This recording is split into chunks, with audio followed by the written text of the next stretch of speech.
하만이 만든 장대의 충격적인 결말. 왕은 그날 밤 이상하게 잠이 오지 않았습니다. 그래서 궁중 기록을 읽게 됩니다. 그리고 한 사람의 이름을 발견합니다. 바로 모르드게였습니다.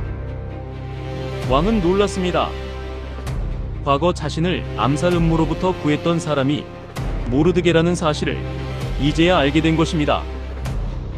그런데 더 놀라운 건 그 공로에 아무 보상도 없었다는 것이었습니다.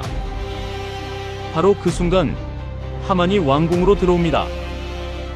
사실 하만은 모르드게를 죽이기 위해 높은 장대를 세우고 왕의 허락을 받으러 온 길이었습니다. 하지만 왕은 하만에게 말합니다. 모르드게를 높여라. 결국 하만은 가장 미워하던 모르드게를 위해 왕의 말을 끌고 성안을 돌아야 했습니다. 그리고 얼마 뒤 에스더의 잔치에서 하만의 음모가 드러납니다. 결국 하만은 자신이 모르드게를 죽이려고 만들었던 장대에 매달려 죽게 됩니다. 그리고 모르드게는 페르시아 제국의 2인자가 됩니다. 슬픔은 기쁨으로 바뀌었고 지금도 그날을 불임절로 기억합니다. 죽음의 위기에서 살아난 날이었습니다. 보이지 않아도 하나님은 여전히 일하고 계셨습니다.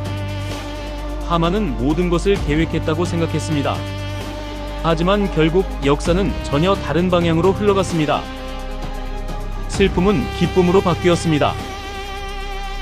에스더서에는 하나님의 이름이 직접 등장하지 않습니다. 하지만 하나님의 손길은 이야기 곳곳에 숨어 있습니다.